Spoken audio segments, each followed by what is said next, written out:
Étienne a fait 2 millions d'euros à 17 ans. Théo a dépassé les 10 millions de chiffre d'affaires à 19 ans et Armand est carrément devenu millionnaire à l'âge de 18 ans. C'est des chiffres hallucinants réalisés par des personnes qui sont extrêmement jeunes. Et du coup, la réaction de beaucoup de personnes, c'est tout simplement de pas y croire. Et je sais que honnêtement, moi, avant de les rencontrer, c'est même quelque chose qui me paraissait impossible. Pourtant, c'est bien la réalité. Dans cette vidéo, je vais vous expliquer exactement quelles sont les étapes nécessaires pour générer 1 million d'euros le plus rapidement possible. Que vous ayez 50 ans ou 13 ans, vous allez devoir passer par exactement les mêmes étapes. Et je peux vous assurer que les connaître, ça vous évitera énormément d'erreurs et surtout, ça vous permettra de réussir beaucoup plus vite. Allez, c'est parti.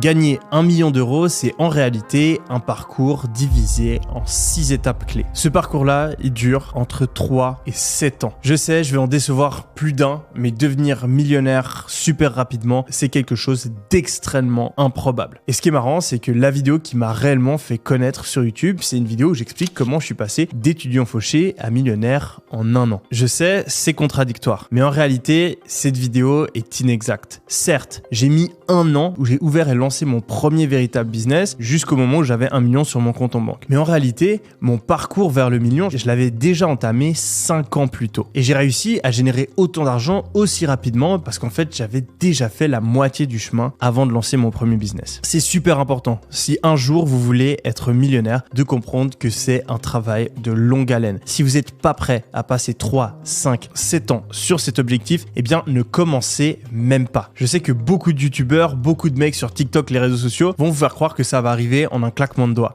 Mais c'est tout simplement faux. Au cours des dernières années, j'ai rencontré des centaines, voire même des milliers d'entrepreneurs et j'en ai jamais rencontré qui ont réussi en moins de 3 ans. Y compris ceux qui réussissent très tôt comme Armand, Étienne et Théo que je viens de mentionner. Si ces personnes-là, elles ont réussi avant d'avoir 20 ans, c'est parce qu'elles se sont lancées encore beaucoup plus tôt. Et ouais, la plupart d'entre eux se sont lancés dans des... C'est une machine. Ces personnes-là, ce serait simplement un petit boulon, formaté, poli et ajusté pour répondre à tous les besoins, sauf les siens. En suivant cette voie, tu deviens tout simplement un esclave moderne, condamné à courir après l'argent toute ta vie pour simplement payer les factures mois après mois, année après année, jusqu'à la fin de ta vie. Ce discours, on l'a tous déjà entendu. Mais le problème, c'est que 99% des gens vont l'entendre, vont être d'accord avec, mais vont continuer à être victimes de cet engrenage. Toutes ces personnes-là, c'est ce que j'appelle les zombies. Les personnes qui vivent leur vie à moitié, qui sont pas heureux, mais qui sont pas non plus assez malheureux pour oser sortir de leur zone de confort. Ces personnes-là,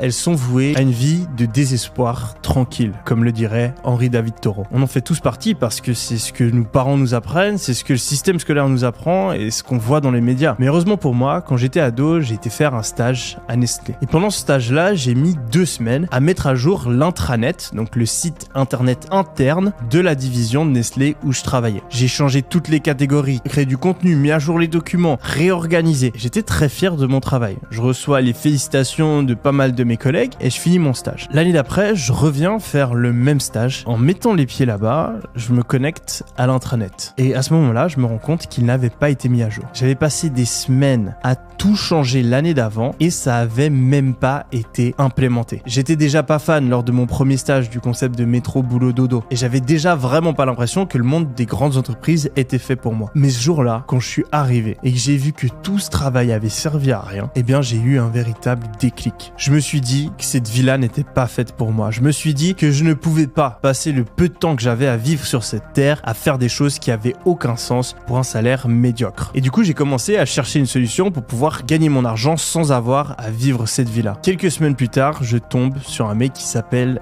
Tai Lopez. Il fait des vidéos de développement personnel où il explique qu'on peut gagner de l'argent sur internet. Comme tout le monde, au début je suis méfiant. Il fait que de parler de Lamborghini, il met des belles filles partout et il dit qu'on peut devenir riche en travaillant quelques heures par jour depuis son ordinateur. Au début je me dis que c'est une arnaque, comme tous ces mecs qui vendent des robots de trading, des options binaires, etc. Mais un truc qui me fascine chez ce mec, c'est qu'il a énormément de culture et qu'il est très intelligent. Du coup je continue à l'écouter. Et plus je le fais, plus je vois que ses conseils sont bons. Du coup je commence à lire certains livres qu'il recommande. Et mon état d'esprit commence à changer. Je découvre le monde du dev perso, le monde du business en ligne. Et c'est à ce moment-là que je me réveille, que j'arrête d'être un zombie et que je réalise qu'il existe un autre monde, qu'on peut sortir de cette énorme machine et que si on ose penser un petit peu différemment, eh bien on peut créer sa propre liberté et vivre une vie complètement différente. Le truc, c'est que cet éveil, la plupart des gens ne vont jamais le vivre. Et je suis même convaincu que la plupart des gens qui regardent cette vidéo ne l'ont pas encore vécu. Certes, vous vous renseignez, certes, vous regardez des vidéos sur le développement personnel et le business en ligne, mais est-ce que vous avez déjà essayé? Est-ce que vraiment, au fond de vous, vous êtes déterminé à suivre cette voie? Et est-ce que vous avez déjà agi? Parce qu'il y a beaucoup de personnes qui rêvent, il y a beaucoup de personnes qui pensent, il y a beaucoup de personnes qui parlent, mais il y en a très peu qui sautent le premier pas et sortent des chemins tout tracés par la société. Si vous n'avez pas encore fait ce pas, faites-le maintenant. Prenez maintenant la décision de commencer ce voyage vers le million d'euros. D'arrêter de décider que votre avenir est en dehors des codes tout tracés par la société et de faire vos premières actions dans ce sens. Que ce soit acheter des livres, suivre une formation ou un séminaire sur le business, que ce soit de créer votre première société ou encore de changer de pays, faites cette première action parce que tant que vous ne l'aurez pas fait, votre parcours vers le million d'euros n'aura même pas encore commencé. Ensuite, on va pouvoir passer à l'étape numéro 2, l'apprentissage. Si tu regardes cette vidéo, c'est probablement que tu as remarqué toute ta vie que quelque chose clochait. Pendant des années, on t'a raconté des conneries. Que ce soit tes parents, tes proches, l'école, l'université ou les médias. Économise chaque centime. Ne prends pas de risques. Écoute bien les ordres de ton patron. Le business en ligne, ça marche pas. Les investissements, c'est risqué. Que des conneries. La vérité, c'est que si tu veux devenir riche, il va falloir remplacer toutes ces pensées par les personnes qui ont du succès d'un point de vue financier. Imagine-toi être un ordinateur. Eh bien, actuellement, il est infecté par un virus. Le virus de la pauvreté. Et ce virus, il contient toutes les croyances limitantes qu'on t'a inculquées depuis que t'étais gamin. Heureusement pour toi, j'ai une bonne nouvelle. Il existe un antivirus puissant. Cet antivirus, c'est toutes les connaissances de ceux qui ont réussi financièrement. Et la seule manière de se débarrasser du virus, c'est d'installer l'antivirus. Pour installer ces nouvelles croyances, il existe plusieurs solutions. La meilleure et la plus efficace, ce serait d'avoir été éduqué ou de pouvoir être tous les jours avec quelqu'un qui a déjà réussi financièrement. Malheureusement, c'est quelque chose d'extrêmement ardu. Heureusement pour nous, il existe d'autres solutions beaucoup plus accessibles. La première, ça va être de lire des livres. Parce que qu'est-ce que c'est un livre? C'est tout simplement des pensées à l'écrit. Et quand on lit, du coup, on a ces pensées qui se font télécharger dans notre cerveau. Du coup, c'est une manière extrêmement efficace de changer la manière dont on réfléchit. Il existe des tonnes de livres qui peuvent vous aider. Si vous êtes débutant, je vous en liste 5 rapidement qui vont faire une grosse différence. Père riche, père pauvre de Kiyosaki, Réfléchissez et devenir riche de Napoleon Hill, Comment se faire des amis de Andrew Carnegie, Aller à l'essentiel de Gary Keller et L'homme le plus riche de Babylone. Et si vous faites partie des personnes qui aiment pas lire et qui ne vont pas lire, eh bien,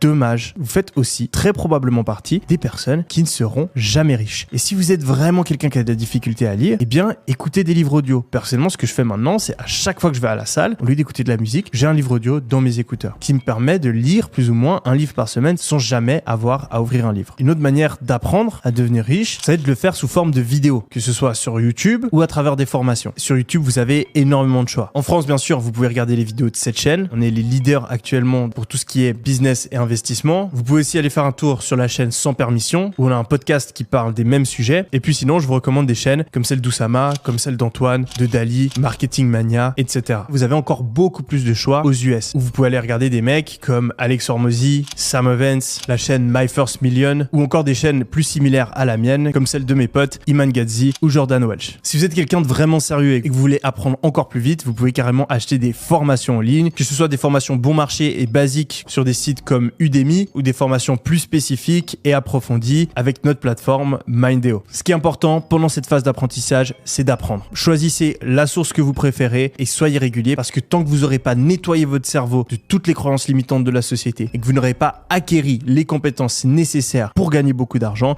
eh bien vous allez faire du surplace. Étape numéro 3. L'expérience. La vraie école de la richesse, c'est pas la théorie, c'est l'action et les échecs. Beaucoup de personnes font ce que j'appelle l'erreur Brice de Nice. Brice de Nice, il a regardé des dizaines de films sur le surf. Il est passionné de surf, il a les meilleures planches, le meilleur équipement et il parle que de surf depuis plusieurs années. Mais Brice de Nice, la première fois qu'il va jeter à l'eau, eh bien il va tout simplement se casser le nez sur la première vague. Parce qu'on peut pas devenir réellement bon au surf en se contentant de lire des livres et en parlant de surf toute la journée. Pour devenir riche, c'est pareil. Il va falloir falloir se mouiller. Mais du coup, comment on fait pour se mouiller intelligemment? Premièrement, il va falloir commencer petit. Avant de se lancer tête baissée, je vous recommande de tester votre idée à petite échelle. Ça va réduire les risques et vous permettre d'apprendre plus vite. C'est comme en surf. Vous n'allez pas commencer par essayer de prendre une vague de 10 mètres. Vous allez d'abord rester près du bord et vous entraîner avec les petites vagues. Deuxième point important, ça va être d'accepter l'échec. Vous allez faire des erreurs, c'est normal. Et il faut voir chacun de ces échecs comme une leçon. Ce serait comme essayer d'apprendre à surfer sans jamais se prendre une vague sur la gueule. Et si vous êtes un entrepreneur qui dit « j'ose pas me lancer, j'ai peur de l'échec », eh bien c'est tout aussi stupide que dire que vous avez envie d'être surfeur mais que vous voulez jamais vous prendre une vague. Troisièmement, pendant cette phase d'expérimentation, rappelez-vous de ne pas réinventer la roue. Suivez les conseils des mentors, suivez ce que vous apprenez en vous formant et ne vous lancez pas dans des projets trop compliqués. Quand on apprend à surfer, on n'essaie pas directement de faire un 360 sur une vague. Non, on prend les choses étape par étape. Mais dans le business, c'est exactement la même chose. N'essayez pas de réinventer une industrie alors que vous n'avez pas encore réussi à obtenir votre premier client. Cette phase où vous allez acquérir en expérience, elle est obligatoire. Et c'est là où on perd la plupart des gens parce que tout le monde est paralysé. Vous connaissez peut-être la meilleure stratégie pour forcer un éléphant à rester dans un enclos. Quand il est jeune, on va tout simplement l'attacher. Il va essayer de tirer sur la corde, il va pas réussir à partir et il va apprendre année après année qu'il peut plus partir. Si bien que à l'âge adulte, il va pas essayer de partir alors qu'il a largement la force pour parce qu'il a appris au cours des dernières années qu'il était bloqué à cet endroit-là. Et bien si aujourd'hui vous regardez ce genre de vidéo mais vous n'êtes jamais passé à l'action, et bien vous êtes exactement comme l'éléphant. Le système scolaire et la société vous ont tellement formaté qu'aujourd'hui vous voyez des barrières là où il n'en existe pas. Vous avez peur de passer à l'action parce que vous imaginez que vous prenez d'énormes risques alors qu'en réalité il n'y en a aucun. Vous pouvez aujourd'hui lancer un business en parallèle de vos activités. Vous n'avez donc pas à sacrifier votre carrière. Vous pouvez aujourd'hui lancer un business sans avoir à investir des milliers d'euros. Vous n'avez donc pas à prendre d'énormes risques financiers. Et vous pouvez lancer un business aujourd'hui depuis votre ordinateur sans en parler à personne. Vous n'avez donc aucun risque de perdre votre réputation. Il n'y a aucun risque. Si aujourd'hui vous ne faites rien, vous ne passez pas à l'action, vous êtes soit fainéant ou bien vous êtes un éléphant qui n'arrive pas à passer au-delà de ces barrières imaginaires. Étape numéro 4, le PMF. Quand je me suis lancé dans le e-commerce, mes 2 premières boutiques ont été un échec cuisant. J'ai réalisé une boutique qui vendait des équipements de MMA et une autre qui vendait des bracelets et des accessoires pour les militaires. 2 boutiques, plusieurs semaines de travail et à la fin, une modeste vente. Mais bon, je persévère et je lance une 3e boutique sur laquelle je vais commercialiser des bijoux et des montres. J'ai une dizaine de produits sur la boutique et je commence à faire des publicités. Très rapidement, une vente, 2 ventes, 3, 5, 10 ventes. Pour la première fois, ça marche vraiment. Je suis rentable, je gagne de l'argent avec mon propre business. À ce moment-là, je découvre le product market fit. Ce fameux moment où on arrive à mettre en place une offre qui convainc les clients. On obtient toujours plus de ventes, toujours plus facilement et on arrive à commencer à gagner de l'argent. Cette étape-là, elle est cruciale dans votre parcours parce que c'est là où va se faire toute la différence. Premièrement, à ce moment-là, vous allez une bonne fois pour toutes casser toutes les croyances limitantes parce que vous allez voir que c'est possible pour vous. Même si intuitivement, vous y croyez, vous avez ces objectifs dans votre tête, tant que vous gagnez pas de l'argent avec votre propre business, c'est pas très concret. Et je me souviens très bien que pour moi, ça a fait une énorme différence et que ma motivation s'est démultipliée à partir de ce moment-là. Mais le truc, c'est que c'est aussi un moment décisif où tout peut mal tourner. Je me souviens très bien que moi, quand j'ai commencé à avoir ces premiers résultats, eh bien, j'ai redoublé d'efforts. J'ai changé, retiré et continuellement amélioré mon business. Et quelques semaines plus tard, je gagnais plus de 1000 € par jour. Mais je me suis pas arrêté là. J'ai continué à travailler d'arrache-pied pour faire progresser mes chiffres et augmenter la qualité de ma boutique. Mais ça, c'est pas la réaction de tout le monde. À ce moment-là, j'avais rencontré un autre entrepreneur dans ma ville qui avait lui aussi un business e-commerce qui à l'époque fonctionnait encore bien mieux que le mien. On parlait de temps en temps de ce qu'on mettait en place sur nos boutiques, des chiffres qu'il arrivait à obtenir sur son business. Le truc, c'est que ce mec-là, il était tombé sur un super filon. Il avait lui aussi atteint le product market fit. Mais au lieu de continuer à s'améliorer, il s'est reposé sur ses lauriers. Et quelques semaines plus tard, il gagnait beaucoup moins que moi. Faut se rendre compte qu'au début d'un business, quand on commence à gagner de l'argent, quand on atteint ce product market fit, eh bien, le business, c'est comme un requin. S'il s'arrête de nager, il meurt. Quand ça commence à fonctionner, vous avez probablement eu un coup de chance. Et ce coup de chance-là, il ne va pas durer longtemps. C'est donc pour ça qu'il faut utiliser cette opportunité à 100% et être conscient que si on travaille, c'est uniquement le début d'un parcours qui peut nous emmener extrêmement loin. 5e étape, la tentation. Une fois qu'on a réussi à convertir notre premier succès dans le business en quelque chose qui dure à moyen terme, on entre dans cette fameuse étape de la tentation. À ce moment-là, vous avez un business qui tourne. Vous gagnez au minimum plusieurs milliers d'euros par mois et vous avez acquis la plupart des compétences d'un entrepreneur. Vous comprenez le marketing, vous avez probablement déjà engagé vos premiers employés et vous avez des process en place afin que tout fonctionne. Malheureusement, il y a encore énormément de personnes qui vont échouer à cette étape-là. Ils vont gagner plusieurs dizaines de milliers d'euros, voire même plusieurs centaines de milliers d'euros et ils vont succomber à la tentation. Parce que quand on arrive à cette étape-là du business, on gagne déjà plus que 90% de la population. Et du coup, on a beaucoup plus de possibilités qui s'offrent à nous. On n'est plus obligé de travailler. On a envie de montrer qu'on a réussi. Donc on se met à acheter des habits de luxe, des montres, des voitures. On se met à faire des cadeaux, à augmenter son lifestyle, aller au restaurant, en boîte de nuit. Et tout ça, ça peut fortement nous déconcentrer. Parce qu'on augmente nos dépenses et on passe